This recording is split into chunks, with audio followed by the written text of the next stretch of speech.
Vamos a introducir el concepto de simulador. Simulador es una pieza de software. Una pieza de software implica que el único hardware que tengo es el de la PC. ¿Qué es lo que hace el simulador? Como el nombre lo indica, el original, simula el comportamiento del microcontrolador que estamos utilizando.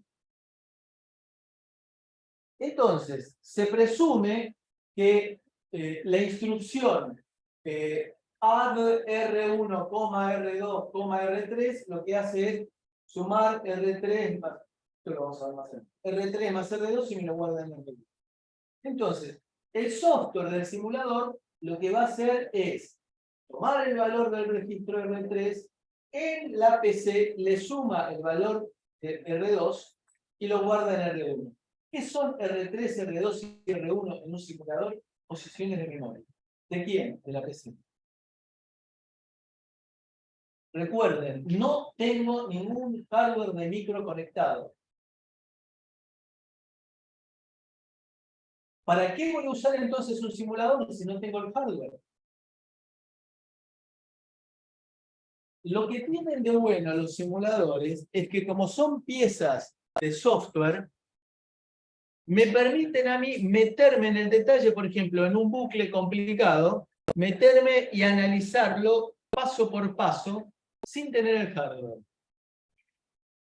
Con lo cual, a la gente que está diseñando el firmware del proyecto, le permite ganar muchísimo tiempo. ¿Por qué? Porque puedo probar los algoritmos.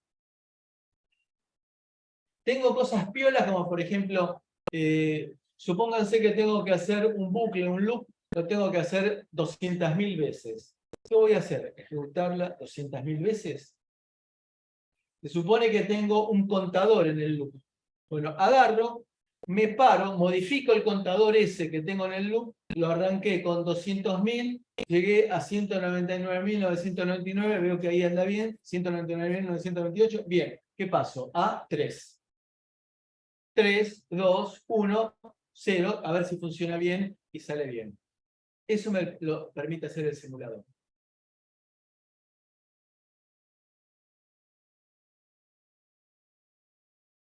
Bien.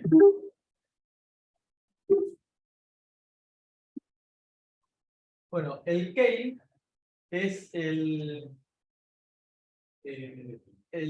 simulador más potente que yo conozco. El Keil es un simulador hecho por una empresa de origen alemán que fue comprada para unos 10 a 15 años más o menos por ARM. Con lo cual, evidentemente, la voz oficial de ARM. ¿Y quién, si no ARM, sabe cómo funcionan las instrucciones? Es un simulador que había empezado en la época del 80-51, es decir, que estamos hablando de la década de fines de la década del 80, y que hicieron muy buena experiencia ahí, y cuando aparecieron los ARM7, hicieron simuladores para ARM7, que es la versión previa de los Cortex, y ahí fue donde decidió ARM comprarla y utilizarla como voz cantante dentro de los simuladores de la empresa. En la segunda parte vamos a utilizar un emulador simulador de ST que tiene la misma versión para Windows, Linux y Mac OS X. Ahí ya voy a poder conectarme sobre hardware. El simulador, en principio, es solamente para el software sin tener el hardware. En el caso de Keil, hay una opción que cuando tengo el hardware, si ese hardware lo diseñé apropiadamente para sincronizarlo con Keil, me permite también utilizarlo para trabajar con el hardware. Lo uso como simulador y después trabajo con el hardware en algo que mencionamos en la imagen anterior, que era emuladores en tiempo real.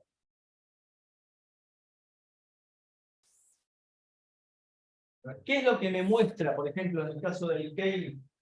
Me muestra el código escrito en C, me muestra su equivalente en Assembler,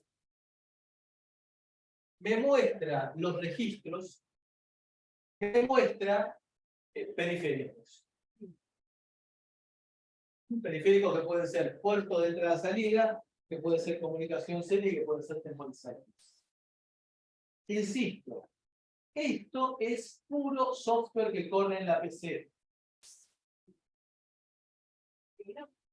¿Y vos le haces un benchmark o algo para asignar el valor que vayas probando? Claro, exactamente. Yo lo que hago, por ejemplo, es estoy utilizando el registro R6 como contador de ese bucle que mencioné antes del loop. O sea, me pongo con el cursor arriba de R6, le doy clic, se me abre para que yo ingrese el valor que quiero poner. Puedo por un lado verlo y por otro lado modificarlo. Análogamente con posiciones de memoria, total de vuelta, esto es software. Me permite hacer prácticamente lo que yo quiera. Y me permite hacer lo mismo con puertos simulando pines de entrada, pines de salida y valor sobre los pines de entrada o los pines de salida. Para el caso del pin de salida, para suponer que estoy generando una salida, para el caso del pin de entrada, ver qué hace mi función cuando la entrada vale 0, vale 1, lo que sea. Acá tengo, por ejemplo, el conversor la pantalla del conversor analógico digital. De vuelta, me posiciono en el valor, lo modifico para ver cómo es que trabaja el algoritmo que yo dije para control de temperatura. Por ejemplo, estoy midiendo la tensión de una termocupla que me marca la temperatura. Tengo código escrito en C, su equivalente en Assembler, con una cosa piola. Si yo modifico el Assembler, me modifica el C. Y ahí tengo la parte de registro. Puerto de entrada-salida, periférico, conversor analógico digital, temporizadores, comunicación serie, ya sea comunicación serie sincrónica, y cuadrado C, SPI, etc. Emuladores. Emuladores, la abreviatura en inglés es ICE. Siempre les gusta jugar mucho con las siglas a los sajones. ICE es la abreviatura de In-Circuit Emulator.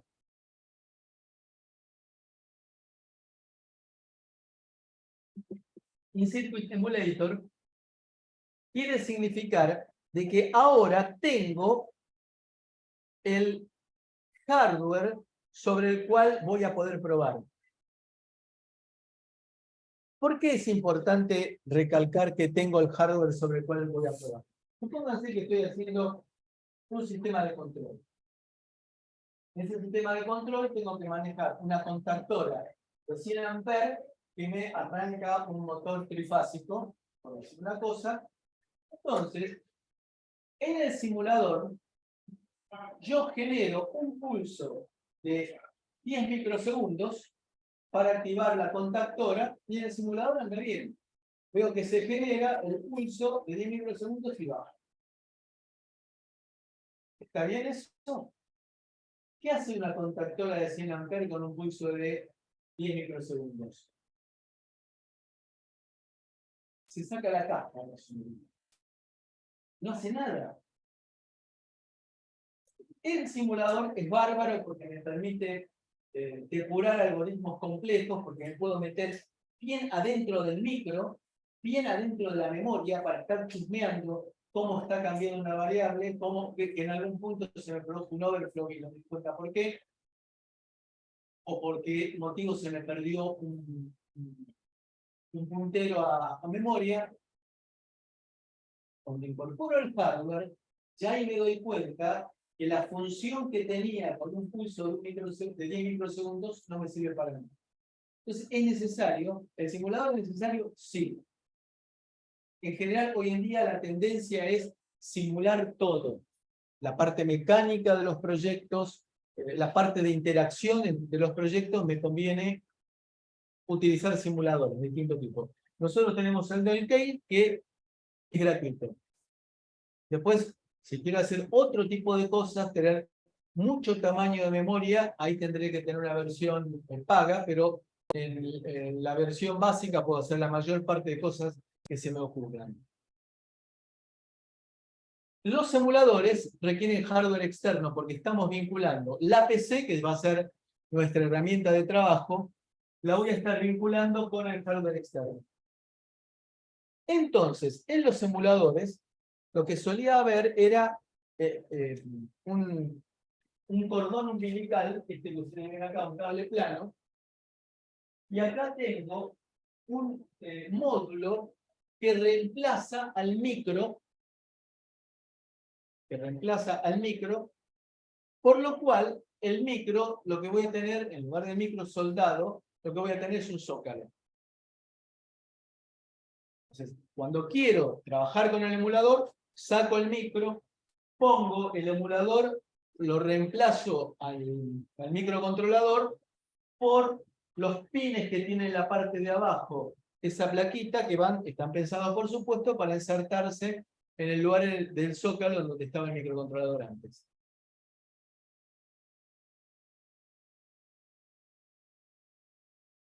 Bien, en nuestro caso, nosotros tenemos un microcontrolador que es de 80 patas, con montaje superficial. El zócalo para un chip de ese tipo puede costar 400, 500 dólares. Porque tiene que ser, es un zócalo en el cual tengo que oprimirlo, tengo una trabita que la bajo y me queda oprimiéndose el integrado, ya que no lo estoy soldando porque lo quiero sacar para poner esta herramienta. Se llaman Zero Insertion Force, ZIF, Z-I-F, y son carísimos. Entonces, la idea es muy buena. Simulador, por un lado, me permite entrar en el detalle del firmware. El emulador me permite conectarme con el hardware. Pero aquí me aparece el problema. Los emuladores son caros. Porque tienen placas que van normalmente adentro de la PC o comunicación USB de alta velocidad con la PC. Y tengo que diseñar drivers y tengo que diseñar hardware de alta velocidad. Con lo cual, son caros. Caro significa miles de dólares. Entonces, el emulador es bastante sencillo desde el punto de vista del diagrama esquemático. Tengo la CPU que quiero emular, el microcontrolador.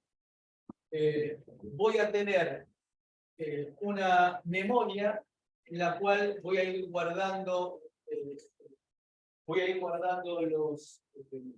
los datos que voy adquiriendo y voy enviando los datos desde la PC hasta el target, hasta la CPU de emulación.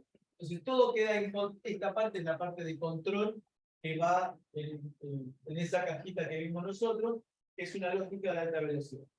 Todo controlado desde la PC, en la cual, de alguna manera, con un device driver del sistema operativo o por la utilización de alguna lógica adicional, estoy controlando esta CPU. Esta es la que va sobre la placa en desarrollo. Estamos diciendo entonces que necesitamos mucha plata para poder trabajar en un proyecto. Bien. ¿Qué es lo que nosotros tenemos ya que está con la placa en la mano? ¿Qué estaba chusmeando?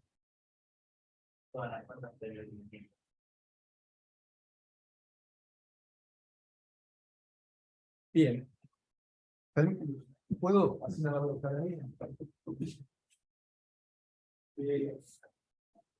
Esta placa tiene un zócalo de fuerza de inserción modular. No. ¿Cómo es que ustedes desde el entorno de desarrollo van a cargar el firmware que diseñaron, el código que diseñaron en la placa? ¿Bien?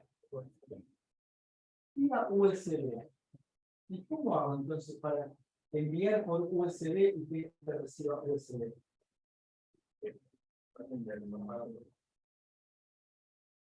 Y esas patitas forman parte de, que son patitas cualquiera que puso el fabricante, por algún criterio propio del fabricante.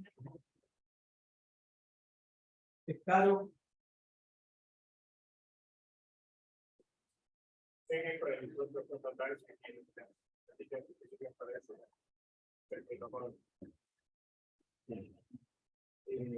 Seguro que es caro.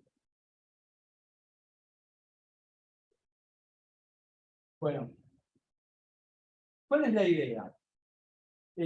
Primero de todo, fíjense que la plaquita, ustedes ya siguen sabiendo. Entonces, ustedes fíjense que la plaquita tiene una parte troquelada. ¿Para qué es ese troquel? Para que cuando terminaron el producto y van a dejar la placa propiamente dicha en el equipo definitivo, se corta, se rompe. Esa justamente es la interfaz entre la PC y el microcontrolador. Usa USB, no porque en realidad estemos usando funciones de USB del micro, sino porque es la forma más cómoda hoy en día de conectar una PC con cualquier cosa. En las versiones más viejas se insertaban placas en la PC. La idea actual es que una PC no se abra nunca, salvo cuando se rompe. Entonces me manejo por USB, pero solamente por eso. Entonces, esta que vemos acá es la interfaz entre la USB y un puerto serie de microcontrolador.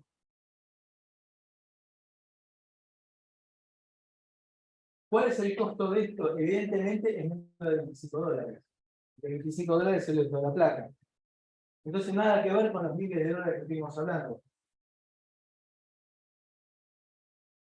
Y con esta placa, yo puedo trabajar depurando desde la PC. Y la respuesta es sí. Y cuando yo escuchen bien la pregunta porque no quiero que parezca trampa. En un simulador, cuando yo pongo un breakpoint, ¿qué pasa sobre el hardware? Nada, porque no tengo hardware. Es decir, que en el simulador es el mundo ideal. Es Narnia. Ahora, cuando le conecto la placa y corro ya ahora el entorno de desarrollo, que también es simulador, pero corro el entorno de desarrollo. Cuando pongo un breakpoint, ¿qué pasa?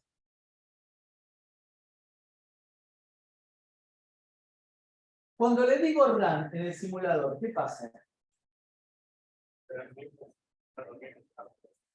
Repito, de vuelta. Cuando en el simulador le doy run, ¿qué pasa? Estoy corriendo un software en PC. Cuando tengo el entorno de desarrollo y estoy conectado y le doy run, ¿qué pasa? Le doy run, se corre el código que se supone que yo le transferí, se corre en la placa. Es decir, se corre realmente en la placa. Y cuando le doy un breakpoint, ¿qué es lo que pasa? Se frena la ejecución. Esa es la gran diferencia entre simulador y entorno de desarrollo que cumple las funciones de emulador, con un montón de diferencias. Pero me sale prácticamente gratis, porque es este pedacito de plaquetita que tengo acá. Ese pedacito de plaquetita que tengo acá tiene dos integrados dedicados, pero que me salen $1, $2. Nada que ver con los miles de dólares. la diferencia de precio, porque usaría el otro método, vendría a ser porque con este, si te mandas una macana grosa, puedes llegar a dañar el procesador. Me compro 5. Me compro 5, queme uno, pongo otro.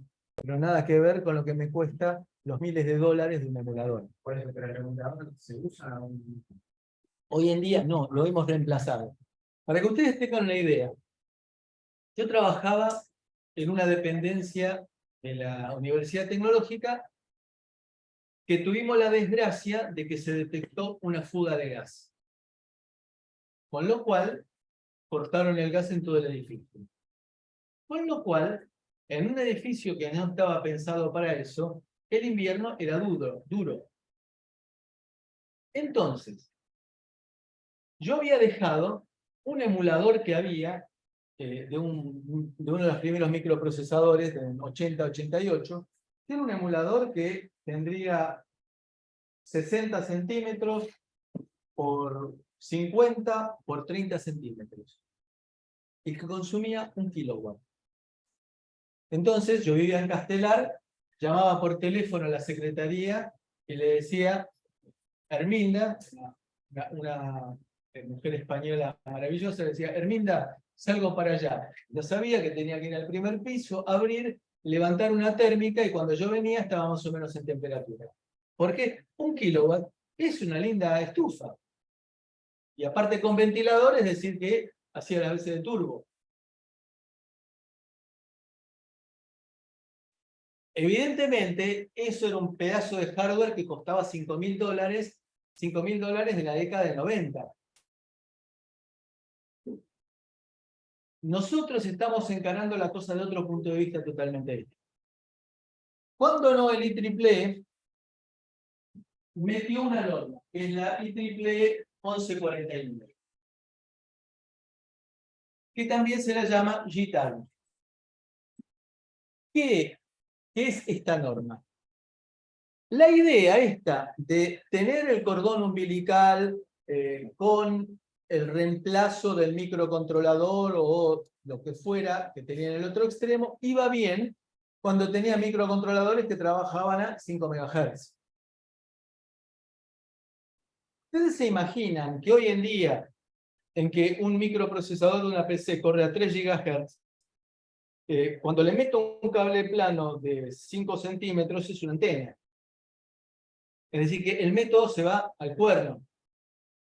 Y eso empezó a pasar en la década del 90, cuando aparecieron los procesadores digitales de señales. ¿Se acuerdan que habíamos visto la semana pasada de que el procesador digital de señales era un microprocesador orientado a trabajar en tiempo real? Bueno, empezaron a ver que necesitaban, para trabajar en video, procesadores cada vez más rápidos. Con lo cual, el tema de la idea del emulador se fue al diablo. Había aparecido, después del el primer micro de PC, que fue el 8088, que era, hoy en día visto en perspectiva, fue desastroso, fueron apareciendo micros cada vez más rápidos. Y lo que hizo Intel fue incorporar adentro del microprocesador una serie de registros de breakpoint. 3 registros de breakpoint. Que, de alguna manera, por un programita que se corría, yo los cargaba. Estoy diciendo que dentro del microprocesador colocó registros de breakpoint. Entonces yo los cargaba desde afuera, de alguna manera, y largaba a correr el programa, y cuando esos registros de breakpoint que yo había cargado coincidían con un valor de breakpoint, con la dirección del contador del programa que se estaba ejecutando, se producía una excepción, y eso era manejado como un breakpoint. Entonces reemplazaron la idea del emulador externo que costaba miles de dólares por gastar un pedacito de silicio y gastar 3 registros de 32 bits adentro del mismo. Es decir, que fue un cambio fundamental porque cambió la óptica de cómo es que trabajaba en la depuración. Descargado el breakpoint, se producía una excepción y ahí saltaba a ejecutar una rutina que demostraba en un monitor los valores de los por ejemplo. ¿Sí? Esa idea empezó a ser manejada por un grupo que ya tenía experiencia previa, que se habían dedicado a hacer técnicas de prueba de placas de circuito impreso. ¿Ustedes se pusieron a pensar lo que es probar una placa de circuito impreso? Compleja, me refiero, ¿no?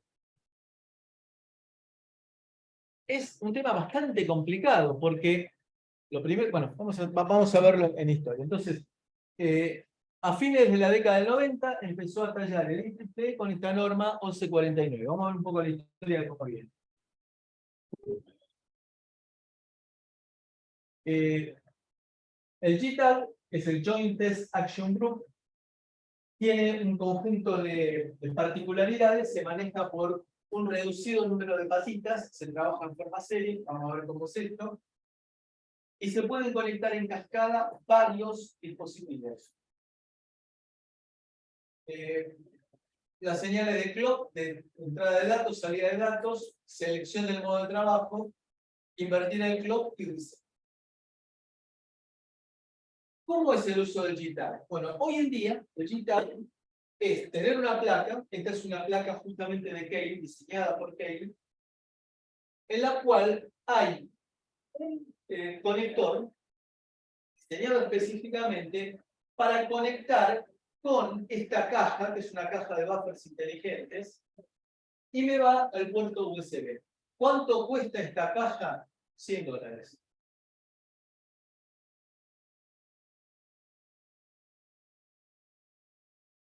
Entonces, para eso se utiliza, y me estoy anticipando, dentro de la familia Cortex tengo toda una zona del microcontrolador que está dedicado en el silicio a trabajar sobre la parte digital. Las 5 patitas que vimos recién las tiene el microcontrolador y no se pueden usar para otra cosa. No tienen múltiples funciones. Es decir, que cada microcontrolador que nosotros compremos, por más que lo usemos para depurar o no, tiene esas patitas. Es lo mismo que esos 3 registros que dijimos antes que había puesto Intel en su micro de mayor jerarquía que el 108088. Aquí viene solamente para la parte de depuración. Si no lo uso, gasté 5 centavos de dólar al cohete. Porque vienen, aunque yo no lo use. ¿Cómo es que surgió entonces la idea de trabajar con GTAG? La abreviatura de GTAG dijimos que es Joint Test Action Group. Grupo de acción para el testeo. Y se originó con las pruebas de las placas cada vez más complejas que iban generándose con múltiples capas.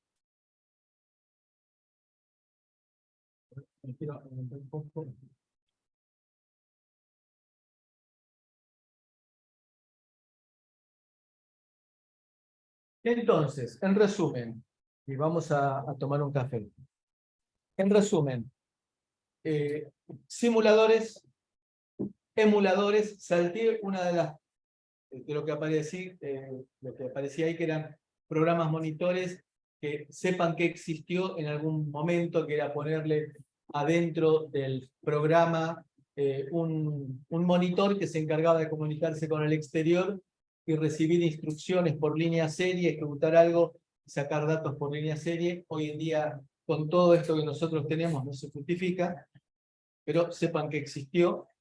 Y luego aparecieron los emuladores en tiempo real, que eran muy piolas, pero muy caros y consumían mucha energía. Y a partir de la idea de Intel de incorporar hardware solamente para la parte de depuración, surgió el concepto de lo que ahora vamos a definir después del intervalo como GTAG. ¿Bien? Hacemos un break.